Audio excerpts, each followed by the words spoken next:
I always like, look, I got the NBA Jam, which I used to play all the time. I remember Bill Clinton was a playable character back in the day. Yeah, yeah, the code. You put a little code in. I forgot about that. That's right, man. And then I see like, is that an Arteria mini key? What kind of Yeah, keyboard? it's a micro lab. Micro Lab, right? Dope, dope, man. So first of all, man, I'm excited to chat with you. I forget exactly. I mean, one of us corresponded on each other's, content or something like that.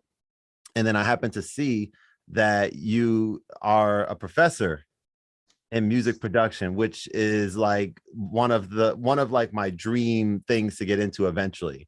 Yeah. Because it's the intersection of what I love, music production and education. Right now, I'm kind of doing those two things in a not so much of a silo, but they're kind of in different lanes a little bit. But whenever I have a chance to chat with anyone and see them, doing what you're doing, I was like, yo, I gotta chat with you, man. So I appreciate you taking the time out, and I'm excited to talk to you today. Hey, thank you for having me. I appreciate that. Of course, man. So how was your day today? My day today. So today's the last day of classes for the second semester. All right. So it's weird. Like, 'cause I used to teach middle school, and so that's like it's got a different rhythm, got a different feel to it. With college, it's like it's weird because like middle school, it's like, all right, you're exhausted. All right, let's get ready to get up and do it again tomorrow. Mhm. Like with college, it's like it's something different every day. I teach on Tuesdays and Thursdays. Mm. And in between time, I'm either meeting with students or pursuing like independent projects that are either my own, which I'm supposed to do as part of my job description, because everything I do comes back to the university. I'm able to bring it back and teach it. But then two things that link directly to the university. Yeah. One thing that's had me really busy this semester. We're working with DJ Burn One from Atlanta. He's kind of like one of the pioneers of the Southern mixtape Okay. tradition. He did Gucci Mane's first mixtapes, and so Right. just stuff like we're doing an ongoing project with him, right? Well, stuff pops up every day, something Yeah. new. And so I think today I thought I was supposed to have the day off. I thought I was going to be making beats.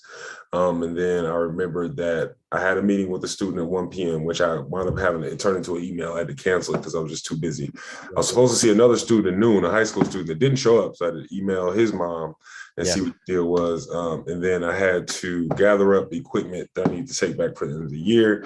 And then we had capstone presentations for our graduating seniors, which, we got some great students here. I forgot I had capstone students until last week when they all started emailing me to show me their presentations that Yeah.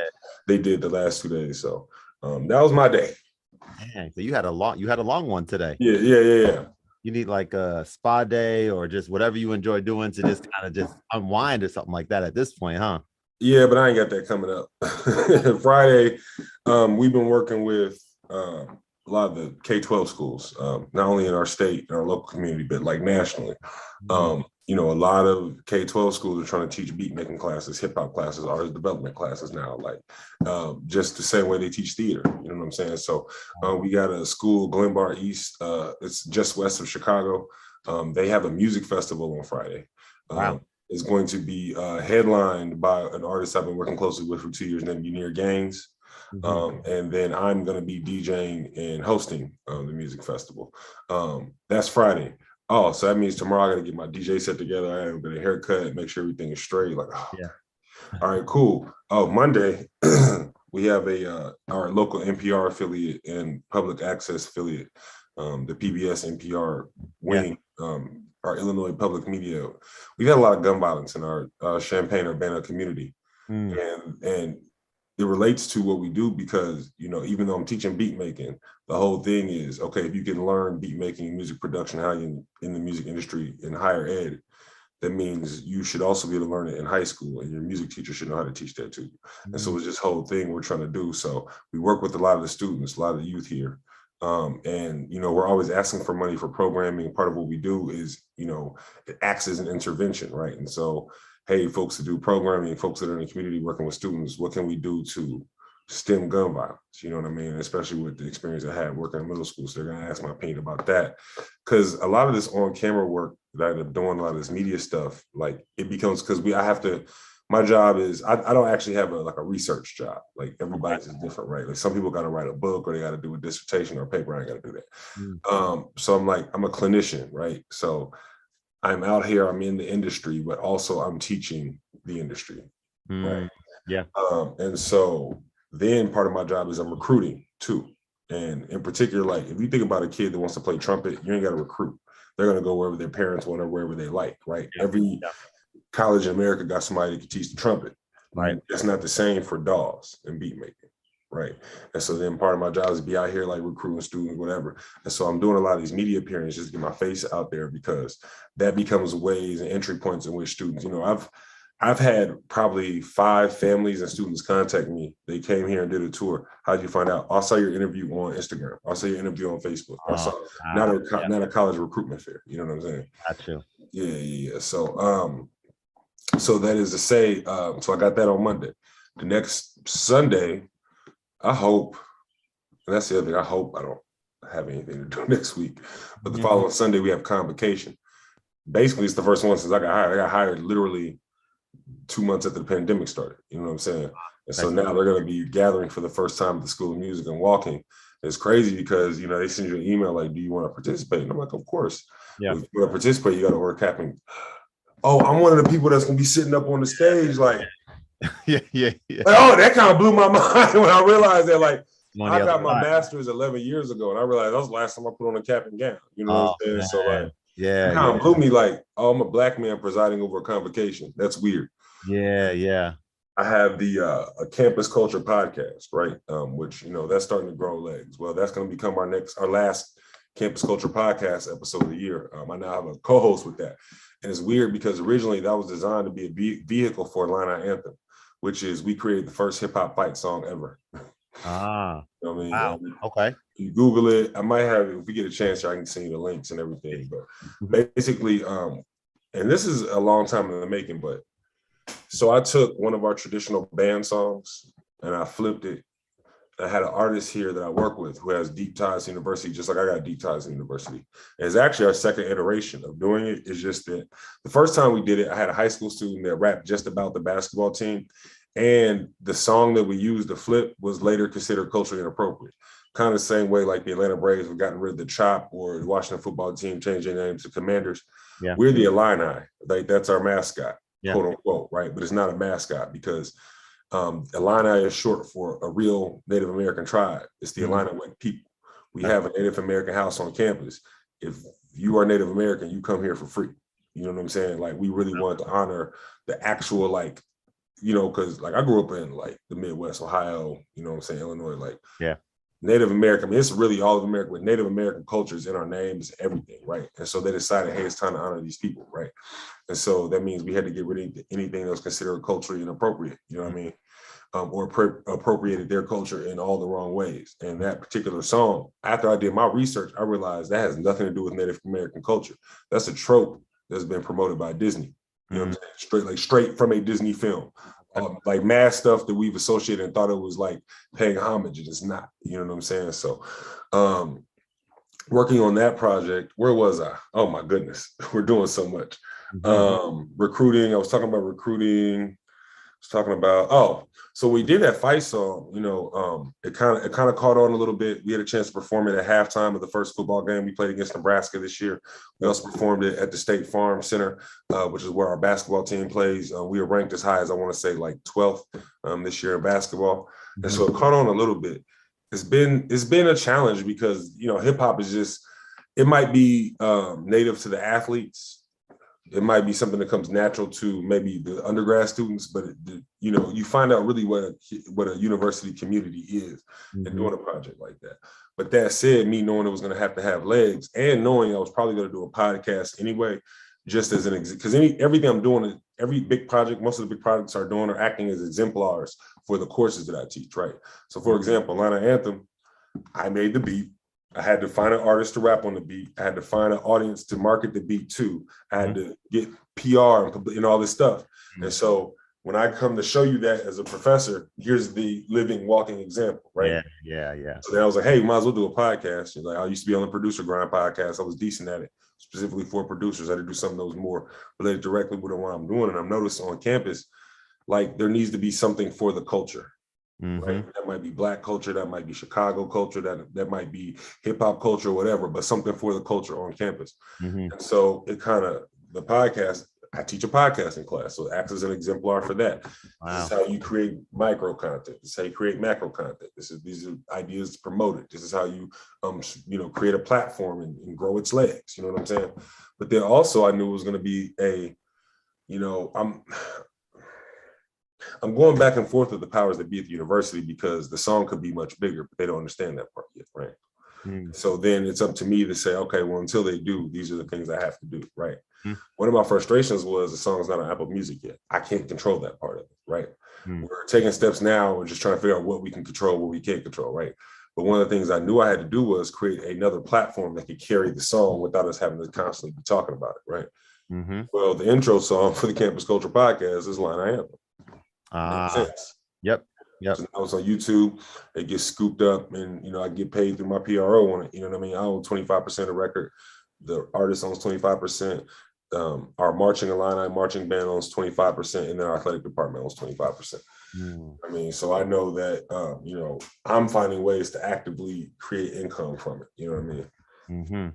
Bro, there's not even a chance that we're chatting right now by chance. The fact, like, every single thing, you probably can see it. I'm just sitting here listening to everything that you're sharing, from the fact that you used to be a middle school teacher, so have I, and the fact that what you're doing right now is, it's like you're able to pour into your passion, but then you're able to do that stuff, and it kind of pours into educating and teaching, and it's like all in the same bucket. Even the podcast stuff and the creating content, like all that stuff is stuff that I've been thinking about heavy for the past, let's say, year, trying to, and not even doing a lot of research yet, but just thinking about and pondering how dope it would be to be able to do what you're doing right now.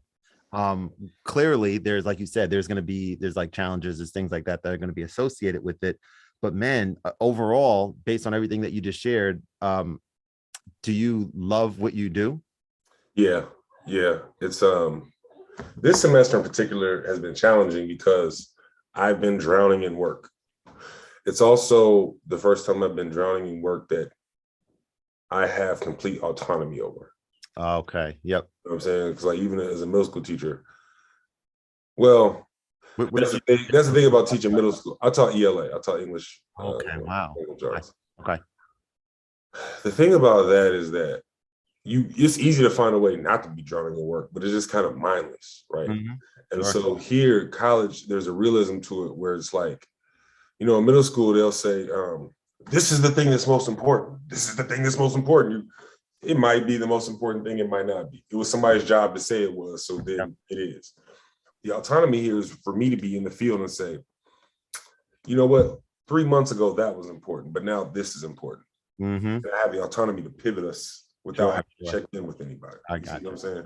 Sure. And so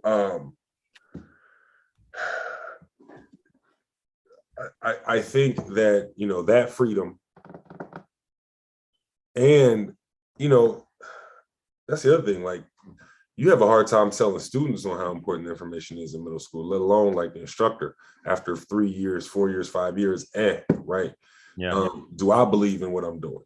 For me, it's also, I'm drowning in work, but it's also because I know that these are real students that really need me. They're on the precipice of going out into their professional careers and trying to figure out how to make a living, right?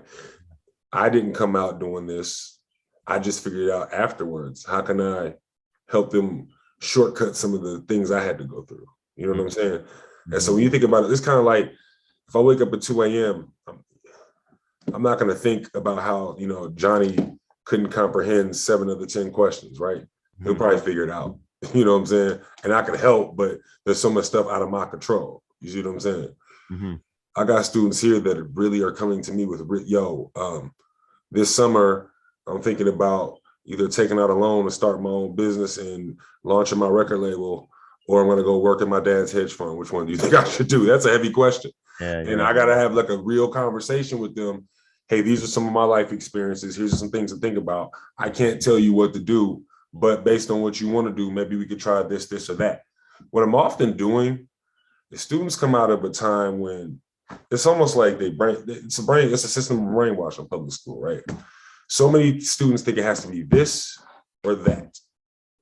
And there's usually some kind of third option that they didn't think of, right? That can combine all the things they want to do. They just need to be able to think outside the box. You see what I'm saying? And that's a lot of what I'm mean. These students are brilliant. You know what I mean? These are high SAT scores. These are high ACT scores. These are highly competitive high schools they're coming out of.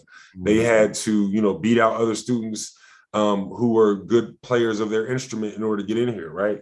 And so I'm not here being like, do this, do that. I'm here to say, all right, what do you need? What direction we need to help take you? You know what I'm saying? I love my job. I do love what I do. I need a break. And I don't know when I'm going to get one, because we're also doing community programming too. When you love what you're doing, I think that's the thing, man. It's like, it's sometimes harder to find that break because you enjoy it. You enjoy it so much, and therefore, like, while you're working, maybe all the time or maybe most of the time, it doesn't necessarily feel as much like work because you're just so passionate about what it is that you're doing. I want to know, like, what that transition was like. First of all, how many years were you middle school teaching? And then what got you to the point where you were like, okay, I'm ready for something different? And how did you find your, we'll say, dream job, or a job like this that you really, really, really are passionate about? You asked the right question, because that's pretty much, you know, the story of my old life into my new life, right? Yeah. Being a middle school teacher represented the last time. When I was a kid, it seemed like everything I wanted to do, there was some reason I couldn't do that exact thing. And so I was left with doing something that was like some kind of close approximation. Like, case in point, I'm listening to rap music since I'm like 5, right? I wanted to make beats, but I knew it cost money, and I knew I didn't know much about it. And I knew you kind of had to know somebody. I never even thought to ask, hey, Mom, can I play the saxophone in school? It's close to jazz, and jazz is close to hip. You know what I mean? Yeah. I probably really wanted to be a producer, but I teach myself how to make beats. I couldn't even think about teaching myself how to make beats so I can graduate, get myself a job, and have my own money. By the time I did that, I was teaching. I think I was substitute teaching and doing social work, right? When I was a kid, you know, I come from a family full of athletes, okay? I'm 6'4", I'm 260 pounds. You know, I play football. Everybody's gonna say, go play football. Don't worry about being a creative. I was really creative. I used to draw all the time as a kid. Hours in my room, you know what I'm saying? I used to love video. I wanted to really make video games, but then I wasn't great at math. And somebody said, well, if you're not good at math, you can't make video games. I just gave up. I don't know. I think, you know, I'm like 23, 24. Finally, I think I tried playing golf. I want to say one time I went on a trip with buddies and spent just the amount of money you didn't need to spend. Like, I'm just looking for something to pour myself into, right? Yeah. And I want to say around about late 07, I just started I was looking on Craigslist, you know, using the internet, because, you know, if you can imagine a 2007 YouTube where now it's like, learn this thing, do this, everybody. In 2007, it was like somebody just happened to pull out a camera somewhere in a studio. Yeah. And they weren't thinking, they just went about their business making the beat. Now, who taught them? Right. You know, I think I got off Craigslist. I bought a DJ mixer and then sold it because I realized they said sampler. It had like a 5-second, just no. You know, I didn't know how to even. I think I bought the ASR X, which if I would have stuck with that, I could have made something work with that, but it's still, I needed somebody. It's like crazy because now a student can say, I want to make beats and I want to do it like this. And I can tell them, go get this equipment, try this thing. I'll give them 10 ways to do it, right? The ASRX, I could have made it work, if somebody could have showed me, like, not just somebody showed me how to use it. It's one thing to show somebody how something works, but then there's another thing where you show somebody the application of something. What's the difference? How it works versus the application? All right, the ASRX, what I needed to do on the ASRX, I had this faith sample that I worked with for like weeks, right? What I needed to do was figure out how you, for each, you know, key, you chop out the section that you want. And then that would have taught me how to, like, you know, chop out this section and consecutively, sequentially, the next section, right? Okay. What I learned from there was how to, you know, you put the same sample on all the keys and it just kind of pitches up and down, right? I could find some instructions or some pamphlet online that said, this is how you use the sampler, but I needed a beat maker to say, oh, you want to chop the samples into pieces. This is how you do that. Because it wasn't, you see what I'm saying? Sure. Yeah. So then I got then I had this Yamaha keyboard that it's the same one that's in every music classroom. I was just wearing the arpeggio. I was just going through stuff, just trying to figure it out, right? Yeah. I had a Zoom recorder. Then I had a buddy let me use an MPC for a little while, learn how to use that. And I can make a mean 4/8 bar loop, but I didn't love how the sequencer looked. Same buddy, this is, I had an interesting, experience. I lived in Section 8 neighborhoods until I was in like 10th grade. And then when I was like 11th grade, I went to go live with my dad and he lived in the suburbs, like mad money. And so this buddy that I'm thinking of, it was his, I went to his house and I learned a bunch of stuff. His whole family, I didn't know this. Everybody in the family, when a new MacBook came out, everybody got a MacBook. This is back in 07. Okay. Wow. All so right. This is why this is the first time I even thought, hey, maybe a MacBook is the thing I want, right? Yeah. Even going through college, you don't have a lot of money. Other people that got money, but that's why it'd be crazy. They talk higher education. The family you come from and how much money they got has way more implication on what your life is going to be like than any education. So I'm already graduated from college, right? At this point, I'm like, dang, y'all got Mac, but he's still living at the crib. I'm like living at, I got like a wife and a kid at the time. She's still living at home. And so he showed me on his MacBook, he's like, yeah, I'm just messing around. He's using his sister's older MacBook, right? Because they had already gotten the new ones. And so he had this program, it was called Reason. It had these like racks on it. This is what I know. The time between when I got an MPC on my hands until I made a full beat, it actually didn't exist if you think about it, because all I made on the MPC was a bunch of loops, right? Sure. They were dope loops, but it wasn't like a full beat. Oh, yeah. And even if somebody said this is how you make, because it's like making a B section and doing all that, I probably wasn't going to get to the level of producer I am now.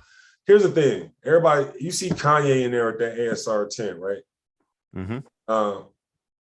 And which one? Wait, the 10 is the keyboard or the X is the keyboard?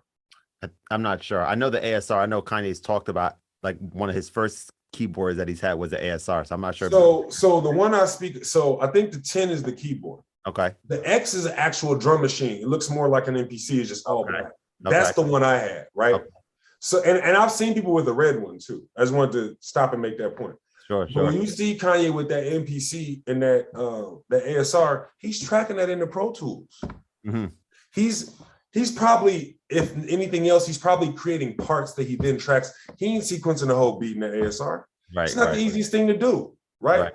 I've just been working with Koala Sampler for the last week. It works a lot like Koala. I think that's how we ended up following each other, because I've had Koala for a while. I'm always encouraging my students to just break beat block and all of that. And so so when the school hired me, they gave me a budget, right? Sure. I had this just sitting around in a box I had messed with a couple times. I let a student use it for 2 months. That's the one or the two? That's the two, right? Yeah. Which is that's an amazing controller, bro. You see, I got the micro lab. I got an MPD right here behind the camera. Yeah. But one of the things I need to start to practice, like I get in the beat block too, I get in the creative block too. Where I preach to students, get out the box, find another pro. You know what I mean? So I think I hopped in that Koala sampler and the other thing was I was working with Unir, right? Unir is a fully independent artist. He doesn't sample. Unir, I'm not familiar. So Unir Gaines, that was the artist I was telling you about. He's out of Brooklyn. He was named TuneCore Rolling Stone, one of the hottest 50 artists independently to watch. He's also working heavily with TuneCore. We have 8 releases, and I think he ghost wrote a 9th one for me and 2 other artists. Okay. So we have 9 releases together, right? Yeah. And so a lot of like learning how to market, a lot of learning what I'm learning has been through using his records, right? Okay. Like I did lyric videos to like 4 or 5 of his records, right? Okay. Just learning how to like, just having a sandbox and stuff to try out. But the one thing he was like, I will not sample, or he'll sample, but then I'm responsible for clearing it. Clearing the like, okay, TrackLib, let's start there. Clearing the sample through TrackLib is a mess. You can do it. I heard of course about like it'll be like an awkward off number percentage spread amongst so many people, and especially with ASCAP, each side has got to add up to 50. You know what I'm saying? And if I do it with Unir, I got to give my portion of the record up to that. So when I do work with Unir, I got 50%. If 38% of it goes to whoever did a TrackLib sample, and you know what I mean? So it just kind of got to the point where I just strayed away from sampling, but it started to kill my creativity. Well, I got an artist that puts out mixtapes that don't clear samples, right? I was like, all right, let me jump in. I did like 10 joints for him. You know what I'm saying? I charge it like when it comes to them kind of beats that I'm just kind of working stuff out on, and it's kind of that situation, I'm gonna charge a real low price. Yeah. You know what I'm saying? I call them and say, yo, give me this. Let me get these done for you. So then I think I picked the Koala back up, I want to say like late last week because the semester was winding down. I needed to jump back into it. I was tired of getting on the laptop, frankly. You have you iPhone or iPad? I use iPad. iPad, right? Yeah. Because when I'm thinking about it, like it still comes back to I don't love the sequencer, but I know way more about DAWs now than when I started using an MPC, right? Oh, sure, yeah. And so then it becomes a challenge too, because you can import sounds in here, but it's way easier to import videos. Well, if it's easier to import videos, I'm just gonna screenshot off YouTube.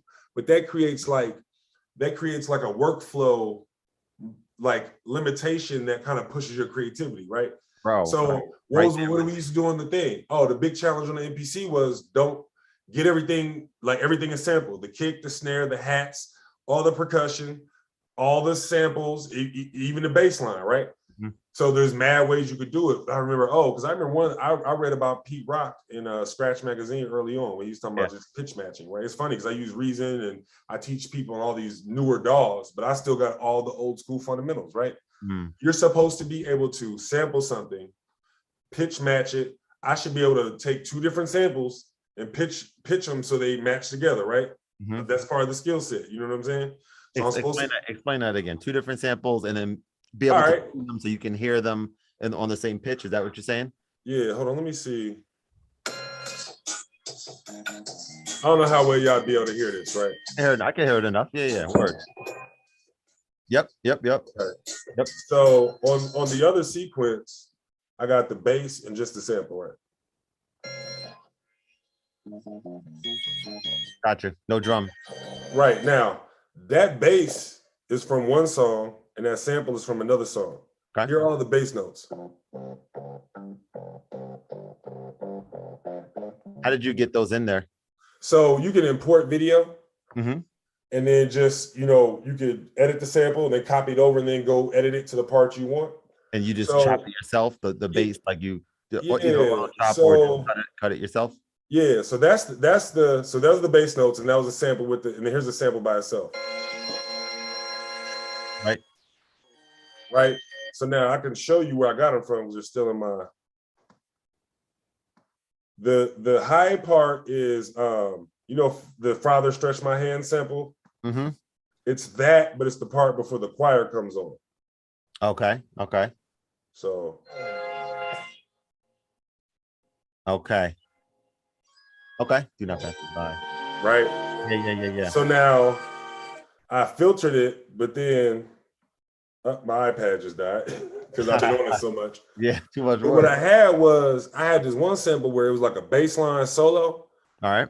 So what I did was, now once you clear the samples out, you did something. So I think I had another beat where I had pitched them all one way. Yeah. And then I wanted to keep it the same.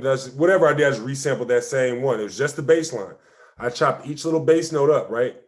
And it was only like 4 notes. But by the time so I see which 4, so it was like 4 notes, like 3 of them, it might've been 2 of them matched, 2 of them didn't match, right? So the first 2 I just left them the same. The third one, I changed the pitch until it matched the key. Okay. The song, right? Okay. And then the fourth one, I did the same. The fourth one, I copied it. And then on each I think I copied the 3 of them a few times. Right. And then pitched them till they matched the key, right? Okay. And it's from a completely different song. Yeah. The Father Stretched My Hand sample. Yeah. But to me, that's part of a skill set, right? And then even more so, if you could I know how to do that on a Koala. I know how to do it on an MPC. I know how to do it on Reason. Maybe FL, maybe a little bit Logic. Sure. And so just kind of like getting out the box, that was one of the reasons I started messing with that. But I challenged myself. So I mean, that whole beat, everything came from a record. It wasn't I brought in this hi-hat or this hi-hat loop or whatever, right? I had to make all my own loops, all my own percussion sequences, and I had to get them from somewhere, right? And so you heard that beat, but that beat is in that old school Pete Rock way where it's like, that's like, I think the snare is from It Takes Two. I think the hi-hat is from Busta Rhymes, Put Your Hands Where My Eyes Can See. The main part is from Father Stretch My Hand sample. Right. Where the choir comes in. Right. And the bass line is from that's 4 different songs. You see what I'm saying? You listening to, right? It's part of the skill set. Why do we start talking about that? I'm glad you brought up Koala, bro. Honestly, because that's like my. I was just having a conversation with a dude who's like using that app heavy, and like his whole Instagram page is like about that app and everything. And I interviewed the developer from the app, from his name is Marek, like maybe a year or 2 years ago or something. And the fact that it just keeps getting better and better with like these new features and stuff.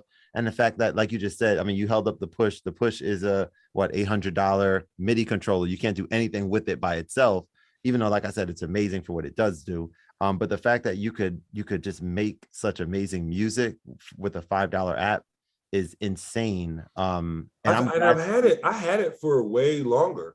They came out with the ninja mode, samurai update, samurai mode or whatever. That's what I was like, oh, it makes it all the reasons I wasn't messing with it before. Samurai mode, like there's one thing, because you saw they put out that tweet this week, right? It was like, what do you want to see?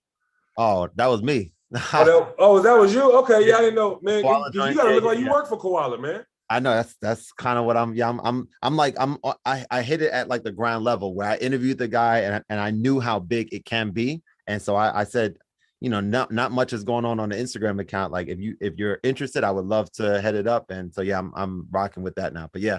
So I like it because, all right, there's like this direct line and I'll be seeing things a certain kind of way, right? Music, and there's like the cultural musical exchange, but then you could draw that line. Like, for example, okay, lo-fi, let's take lo-fi, right? Sure. College students listen to lo-fi. Hipsters listen to lo-fi. Hipsters make lo-fi. Yep. People who make lo-fi usually use a sampler. Right? A lot of times people who make lo-fi also like anime, and they like video games, and they like sushi. You see what I'm saying? They like tea. All right, trap music. Right? People usually make trap music on FL Studio. A lot of times it's an FL Studio on a PC. They're usually a part of an entire clique where it's 9 guys in a room and they're rapping about a certain kind of thing and there's thick blunt smoke, right? Yeah. And it's going to get listened to by you see what I'm saying? Right. Certain demographic. Let's look at pop music. A lot of pop music, believe it or not, is made on Logic. Okay. You know what I'm saying? Yeah. It starts to be like a thing, and you can draw these direct lines. You see what I'm saying? And so, like a DJ Toomp or like a DJ Plug, I've watched them. They'll get on Instagram Live or whatever platform. They'll make 5 beats in a session, and they'll do them all on different DAWs. And that's all hit. That's dope. I looked at my students. My students got dope beats. I got some students that almost might be better than me. Here's the difference. And I told them this. I said, "Can you go 20 deep? 20 deep." Beats. 20 different songs. 20. Okay. All right. Beats. You go 30 deep. Are they all going to hit? All right. Most of my students can go about 5 or 6 deep, and then there's a tremendous fall off. Right? Okay. When I say I've been at it, understanding that my catalog has to be deep and hitting constantly, right? Yeah. So now I stopped to look at myself in the mirror and said, I teach music production. I'm supposed to be at the highest level of this. One of the people I admire, Toomp and Plug, man, they can get on any DAW and get busy. I got to get proficient on another DAW outside of Reason, like real nice. Okay. Right? And so Koala it is. Now coming back to Koala after all these years, I realized where the experience has benefited me. Oh, it reminds me of the old workflow of the MPC, but I can get around some of the frustrations now, right? One thing I do and don't like about Koala, the sequencer, it's like a MPC sequencer. It's not the whole thing all at once. Well, I got to treat it now. I wind up using Koala the way FL people use it. They build a sequence and then you got to, you know what I'm saying, separate it out. Well, here's the thing. That means my transitions, I have to build and compose all of my transitions. Or if I find a loop that works. So this platform that we're using right now, Zoom, obviously everyone knows about Zoom. This is like my secondary platform, as I think I mentioned you in the chat. The other one that I use gets like the original high quality video files and audio. Zoom is perfectly fine as well and everything. But what's crazy is that like I had some crazy issues where like 3 of my recent episodes that I recorded in the past week on the other platform, there was just some crazy thing that happened where my guest's video file was perfectly fine, but mine only recorded like maybe 20% of my video. And I'm like, what the heck is, I was and still am very frustrated. There's like a workaround. It's like an internet recording, lower quality. So I'm like finagling it and kind of working through it. And I'm like, dog, like I haven't paid guests yet. And maybe I never will. I'm not even exactly sure about that. I had like someone that I reached out to that, told me what their fee is, which is obviously perfectly fine. But I told the developers, like, yo, like what if this was like a paid guest or something on, and you guys aren't even like trying to work with me here. So I had to go to Twitter. I was like, yo, let me hit up Twitter real quick and kind of air out my grievances a little bit, not trying to, like really throw them in the mud or anything like that. But at the same time, like I'm trying to do something good here, and y'all aren't. I feel like especially if the issue is complicated and you work through it, I don't think there's anything wrong with getting on Twitter and saying what the specific issue is. You know what I'm saying? And I think that's cool. Yeah, ask if anyone has encountered this, because ultimately when it's working, it looks, I'll send you a link. I don't know if I sent you, which I think I may have sent you a link of one of my previous episodes, maybe on Instagram, but when it's working properly, like it looks stellar. And I'm like, yo, this is amazing to get this like 4K quality when my guest has like, if they're like a live streamer or something, they have like the similar setup as I have. But when it's not working and I can't get my damn file, I'm like, all right, come on, man, but neither here nor there. Yeah, I have a Sony A7, but I just haven't put in the work to like seeing how to use it for because I haven't webcam and all that. Well, here's the thing. I've had it for almost 2 years. I mean, again, the same package of equipment the school bought me, but it's kind of like how much effort I want to put into it is directly related to how much I'm going to be using it. I don't use it quite often enough. I was going to have a student set it up for me. I roll by function, right? Something, or like activity to Well, we got the podcasting class. Like I had a lot of students who basically the podcasting class becomes the crew for the podcast, right? Okay. You know what I mean? So I was like, hey, if I got some student that wants to take, like we got Amoeba, we don't even be using it. You know what I'm saying? It's part of it is cumbersome to use, part of it that's what I want to have here as a sandbox, right? So if you have your particular rabbit hole you want to fall down, we'll give you a tool and you could use our platforms and give us the work. You know what I'm saying? And so like I have a ton of tools. I probably am not maximizing everything I have. I was just making a point about the Ableton. Like I've used it a little bit, but not even, you know what I mean? Like trying to maximize it, you know what I'm saying? So I think where I'm at right now with this koala sampler is just, that's my new rabbit hole. You know what I'm saying?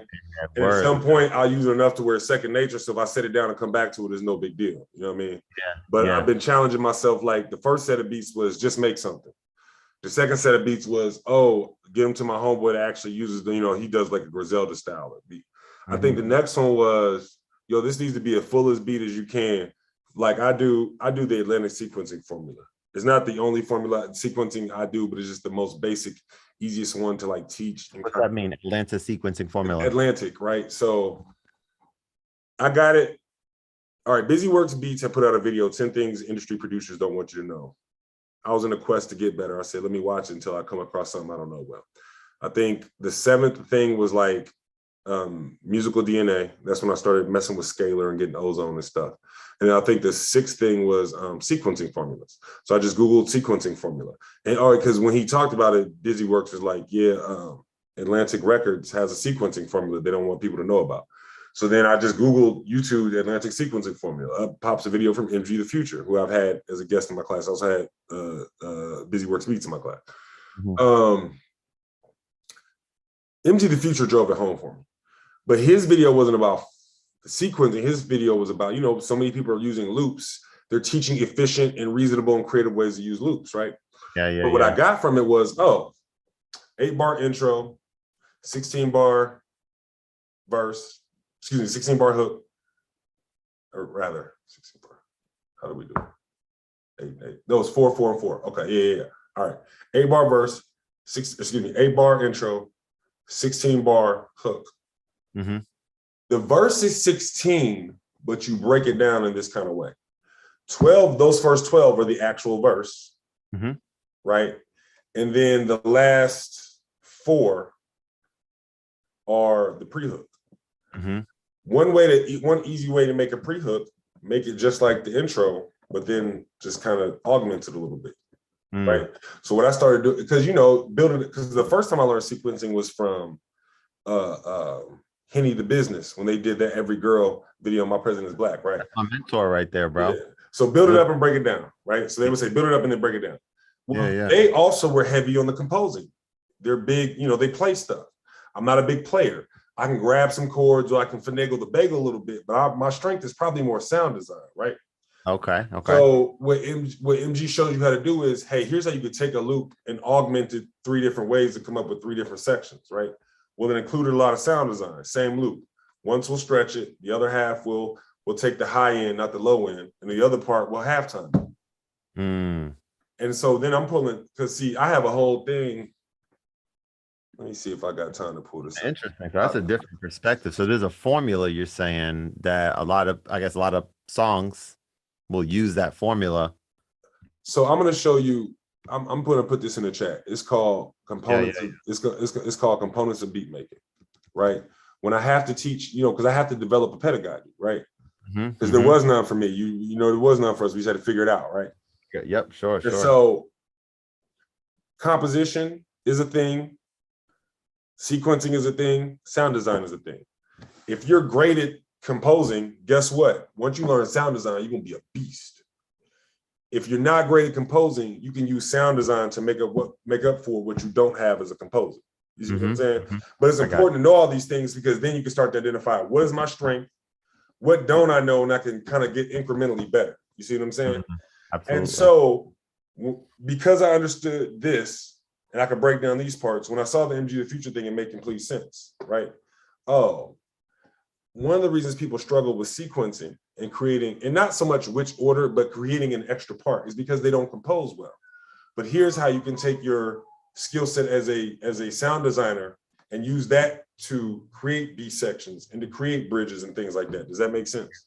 It does. Yeah, for sure. For sure. I mean, when I'm looking at and I'm listening to what you're saying, and I'm thinking of, like, I know what my strong suit is and I know what my weak area is. I know that I'm very gifted at being able to start from complete scratch, no samples, no nothing, and have some preset sounds and being able to play some chords or melodies, throw some drums over it, and like make something from scratch that sounds dope. That's what I'm great at. What I don't have a lot of experience with yet, and I've been thinking of, like, why I haven't dove into this, but you mentioned sound design is a strong suit for you.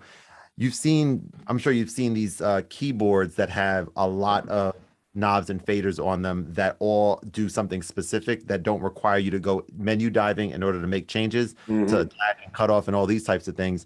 I've never owned one of those types of keyboards before. In order to do sound design on, like, the equipment or even the DAW that I would use, it requires things that aren't inspiring to me. Looking at some of these other keyboards and seeing that, okay, if I'm playing something and all I have to do is just turn a knob or hit a fader, and I can just kind of experiment and kind of like see what this does and say, oh, this sounds crazy. Like, that's something that I've never really done yet. And so when I say that I'm not good at sound design or I'm not like into it, it's because I haven't had, like, necessarily the tools that were inspiring to me. I have things like this sitting here, for example. You can do sound design on the OP1. Like, there's a lot of sound design that's capable on something like this, and even on other pieces of equipment that I have. But again, like, looking at, like, what I would say, not to say that I need to get something new in order to get into sound design, but I need to feel inspired the same way you mentioned. So it is. You use one shots? I very rarely. I mean, a little bit in Koala, maybe, but so I had a student who, and I know you could, because I know Koala got that feature, you could map the keys too. So you could take one sound and then, kind of, right? See, you got, like, the keyboard mode in Koala you talking about? Yeah. Sure, yep. So I have a student who was using all hardware, right? And he put out this Novation hardware piece where it was all self-contained. All you had to do is kind of plug it up. Yeah. And so I said, well, what do you do when you want to do metal? He was like, it does have synth patches in here. I said, well, how many? He said 7. I said, well, why don't you use one shots? Just get you a C note of whatever, and it only takes up that much. And so let's say you could have the Novation device could hold 20 C note whatevers. Yeah. Map them out and you got a new patch, right? It's kind of like them saying, like, you know how Pete Rock talked about bringing the sample in at high speed and then slowing it down once you get it.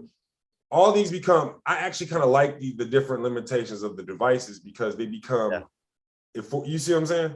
Like, here's the next thing. Am I going to finish these beats in Koala, or am I going to just eventually pull them out and put them in Reason? My biggest goal is finish the whole thing in Koala. You feel me? Yeah. Work within the limitations and allow that to kind of. So listen, look, I want to be respectful of your time. So I'm gonna ask one more question. I want to know, like, when I think about, everything that we talked about so far, and just a lot of amazing information, and I can hear and see, the passion, and that's something that that I love. I love being able, like, something that's been on my mind lately is the fact that when you think about how often is it where, we're able to have a intimate, 1 hour conversation on something, hopefully that's interesting to both parties, which of course is the case today.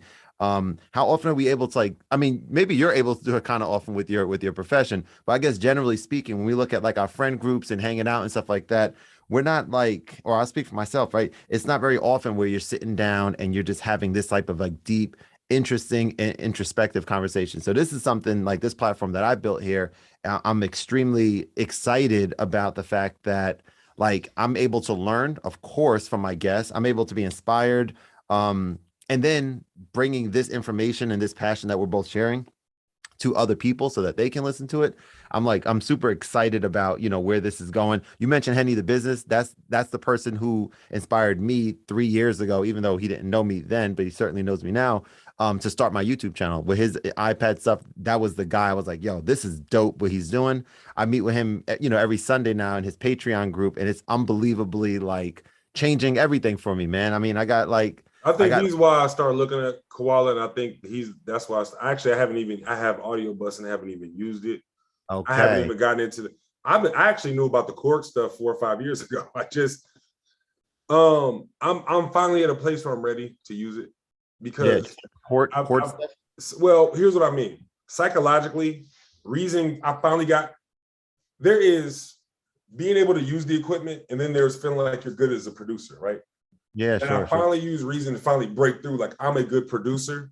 Only now am I ready to go back and learn certain things, because I'm not afraid to fail no more, right? So if I start losing my efficacy, I'll just jump back in Reason, make a beat, and then like I did. I was on Koala all weekend, and then so I made a beat on Reason, banged it, killed it. It was ill.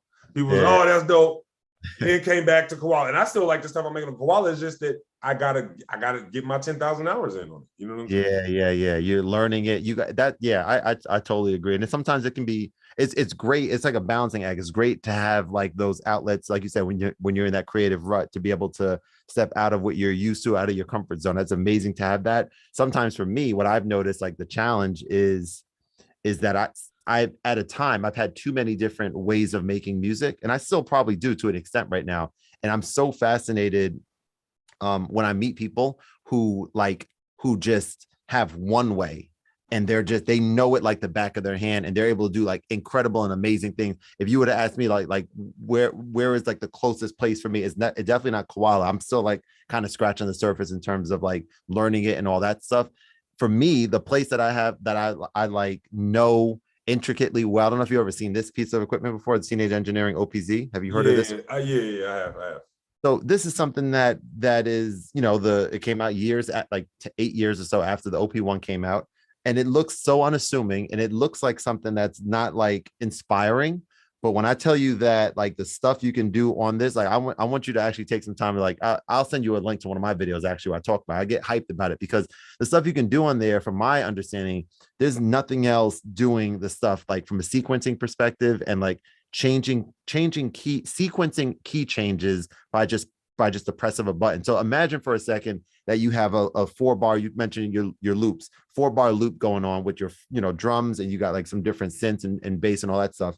You can sequence key changes, meaning you can press a button on an 8-bar section, and you can make the chords, you can make the basses, you can make the arpeggios or whatever change to a different key, and you can sequence those key changes, if that makes sense. And it's absolutely the most insane and like fun thing, because you start like discovering things while you're making music that's not really anywhere else out there. So I love that piece of equipment so much. I think when we're thinking about it, for me, I haven't nearly achieved all the things professionally making music that I want to.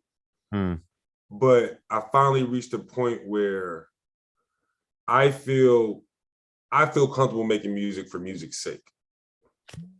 And that's an interesting place to get to. Because I think in the beginning, that's where we all are. And then if you put enough time in, you're going to want to take something to the next level, right? Word. Yeah, sure, sure. And it's a hard game, and it's, it's a lot to it, more than just making the music, right? but then eventually you got to get back to making music for music's sake, because that's, to me, that's what makes it dope. And ultimately, what people are going to consume is what's the dopest. You know what I'm saying? Bro, DJ Dahi is killing the game right now. Ooh. I don't even know if he uses snares. Really? Meaning doesn't use I mean, them? he uses snares, but like, all right, I'm thinking of the two Dahi songs that got me in a chokehold. They've had Loyalty from Rihanna, and Kendrick has had me in a chokehold since it came out. Okay. That's been 5 years. And then it's been 2 years since 1238 by Childish Gambino came out. And He did that. Yeah, Dahi did that. Damn. And it's like, I don't care how many I don't care how many internet monies you watch, and how many 808s, and how many, you know, and this dope stuff being done in trap, right? But when I look at, like, you know, 1500 or Nothing, and I look at Dahi, and I'm looking at Jay Versace and people like that going, man, it's about what's dope. It's about what's dope. So if I'm gonna make, you know, a beat for you, I just know it can't have a sample. But if I just want to make something, I want somebody online to see, and hey, y'all gotta have that. I'm gonna do it on quality, and we'll figure out the other stuff later. You know what I'm saying? Mm-hmm. So that's the whole thing, is to make something that's so dope. You know what I mean? Like 1238, man. That song is insanely dope. And every time I look at, you might feel the same way, maybe because you just mentioned that song. When you look at your watch or clock and it's either the AM or PM 1238, I see it like so often now. It's so wild when I see it, and I'm just like reminded of how amazing that song is. I had no idea. I thought the dude, you know, the guy that's produced a lot for Childish Gambino, Goran. Oh, no, you're talking about the guy that did Red Bull, the German dude. Yeah. I thought I mean I didn't look it up, and I had no idea that was Dahi. There's a song that I'm drawing a blank. I thought you were going to mention. There's a song that I'm drawing a blank that he's produced. That I don't remember exactly which one it is, but he has a unique style. That's why I didn't even realize that was his at all. That's fine. I'm double checking because I want to make sure I know. Sure. Yeah. Because I remember I played the song for people and they lose their mind. Yeah. It's Dahi, produced by Glover and Dahi.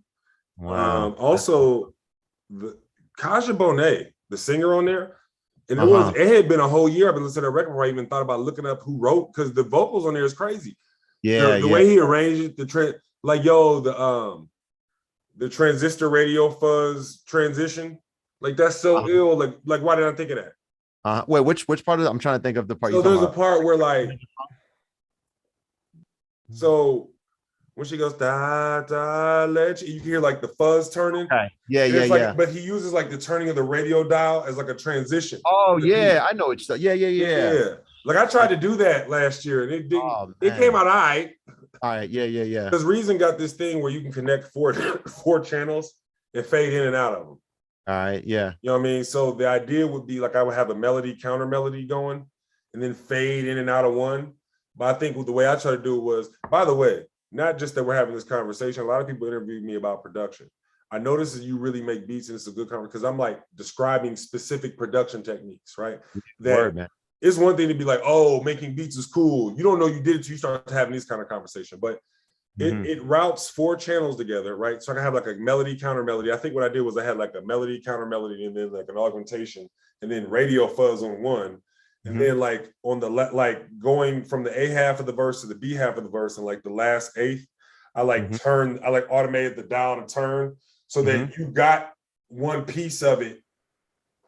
So it would go melody, everything at once, then just one for like a 16th and the other for a 16th, and then fade in the radio fuzz in the last part for the 16th, and it comes back to everything coming back in. You see what I'm saying? Right. But it plays off like a radio dial. It wasn't quite the same thing, but this is when I go DAW skills, when you can listen to something and backwards design it. Yeah. That's you know amazing. Yeah, you have a different appreciation. A different appreciation. I'm sure you know it. Like when you listen to music, like you just mentioned 1238. So now I'm thinking about, I'm analyzing that song this whole time since you brought it up, and I'm thinking about like the I don't want to just use the word vibe, but the dun, dun, and it's just like it's like a weird sort of flow to like the beat. It's not normal. It's not what we're used to hearing. So this is what he does. It's like a You know how like you'll get like a three button chop, right? You might go dun dun. You might go 1 1 2 2 1 1 2 3. That's kind of how he did it, but he did it on like a larger scale. Okay. Because it repeats and then it repeats and then it goes all the way back around and then it comes back. You see what I'm saying? Because I noticed that too. I listen to this song a lot, just unpacking. Why is this song so good? Yeah. It's not by chance. It's like this guy, like he's doing something special, something that's not normal. But listen, we're gonna have to do another one of these conversations if you're down for it. Yes, definitely. You bring up a really good point about when it comes to making music and it comes to having a conversation with someone else who can geek out, for lack of a better word, about the things that are just so inspiring, so interesting to you, is something that I don't do all that often. So it's really like refreshing actually to be able to do that. But what I do want you to do, if you don't mind, is just share with my audience where is the best place for them to find you. Yeah, online. I'm on all platforms, but I think Instagram is probably where I connect with the most. So that's going to be at the letter L Beats. That's TheLetterL Beats with an S. You can catch me on Twitter sometimes. That's at the letter L BEA1. I had the same one, but then it copyright strikes, whatever. Gotcha. And then on Facebook at the letter L Beats, capital THE, capital LE. TTER, capital L, capital BEATS. Yeah, and then also please tune into the Campus Culture Podcast. That's campusculturepodcast.com. Bro, this was incredible. Like I said, man, I'm glad our paths crossed. I mean, a recurring theme for me has been how the negatives that are associated with social media, the toxic things, the comparing yourself, the time sink that it can be if you're not careful. But I'm loving being reminded about things like this, being able to interact with and meet people who don't live locally to where I live, and be able to just connect with them this way, so that it's really special. It's special, and I just want to say thank you for taking the time out, and I'm really looking forward to being able to share this conversation with both of our respective audiences. Hey, thank you. I appreciate it. Thank you for having me. This was an awesome conversation. So thank you. No doubt, man. Have a great rest of your night, and we're going to talk soon. All right. You too. Have a good one.